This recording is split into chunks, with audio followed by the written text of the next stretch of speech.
ఇక్కడికి విచ్చేసిన ప్రజలందరికీ నా కృతజ్ఞతలు. నాకు ఈ అవకాశాన్ని ఇచ్చిన గౌరవనీయులైన కేసీఆర్ గారికి, కేటీఆర్ గారికి, హరీష్ రావు గారికి నా ధన్యవాదాలు. ఆమెకి మాట్లాడటం రాదని అంటున్నారు. అవును, వాళ్ళు చెప్పింది నిజమే. కానీ నాకు వాళ్ళలా బెదిరించి మాట్లాడటం రాదు. దొంగ ఏడుపులు ఏడుస్తుంది అంటున్నారు. అందరినీ ఒక మాట అడుగుతున్నా, మీ ఇంట్లో ఎవరన్నా చనిపోతే మీరు బాధపడరా? చనిపోయిన వ్యక్తి గురించి వేలాది మంది తరలి వచ్చి అమ్మా నీకు మేమున్నామంటే గుండె బాధపడదా? చెప్పండి అన్నా, అక్క, బాధపడరా? గట్టిగా చెప్పాలి, బాధపడవా?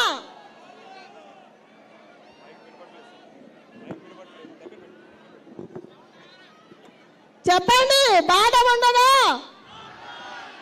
మీ గోపన్న కోసం అంతమంది తరలి వస్తే మిమ్మల్ని అందరినీ చూసి, మీ అభిమానాన్ని చూసి ఏడుపు రాదా? నాకు మీ గోపన్న గురించి మీకు బాధ లేదా? మరి నాకెంతుంటుంది ఇంట్లో మనిషికి? నా ఇంటి పిల్లలు, ఆడపిల్లలు ఇద్దరు గడప గడపకు వెళ్తున్నారు వాళ్ళ నాన్న కోసం. ఏమీ మాట్లాడకుండా తిరుగుతున్నారు. వాళ్ళ మీద కేసులు పెడుతున్నారు. నా మీద కూడా ఎన్నో కేసులు పెట్టారు. మీ అందరి గుండెలో గోపన్న అభిమానం ఎంత ఉందో వచ్చిన అందరినీ చూస్తే తెలుస్తుంది. అంత బాధ ఉండి కూడా మనము ఇవాళ వచ్చామంటే గోపన్న గురించే కదా. ఎవరైనా అంతా కలిసి చేసుకుంటున్నాము. అర్ధరాత్రైనా అపరాత్రైనా ఎవరైనా సరే మీ గోపన్న నెంబర్కి కాల్ చేస్తే మీ ఇంటికి వచ్చి నేను నిలబడతాను, మీకు అండగా ఉంటాను, మీకు ధైర్యాన్ని ఇస్తాను. మీ ఇంటి ఆడబిడ్డలా నన్ను ఆశీర్వదించండి, మీకు తోడుగా ఉంటాను. ఎవ్వరికీ భయపడాల్సిన అవసరం లేదు.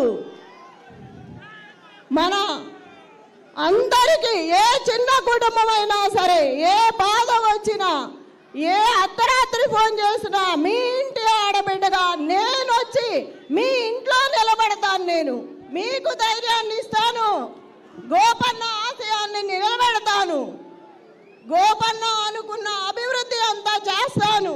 ఎవ్వరికీ భయపడాల్సిన అవసరం లేదు. నేను మీకు ఎప్పటికీ అండగా ఉంటాను. మన అందరికీ విష్ణు అన్న ఉన్నాడు, కేసీఆర్ అన్న ఉన్నారు, కేటీఆర్ అన్న ఉన్నారు, పెద్ద అయిన కేసీఆర్ గారు కూడా ఉన్నారు. జై తెలంగాణ, జై తెలంగాణ. అందరు బాగున్నారా? అందరు బాగున్నారా? జై తెలంగాణ. వినబడుతుందా? వినబడుతుందా? మైక్ వినబడుతుందా? అందరూ బాగున్నారా? బోరబండలు కొడుతున్నామా? పక్క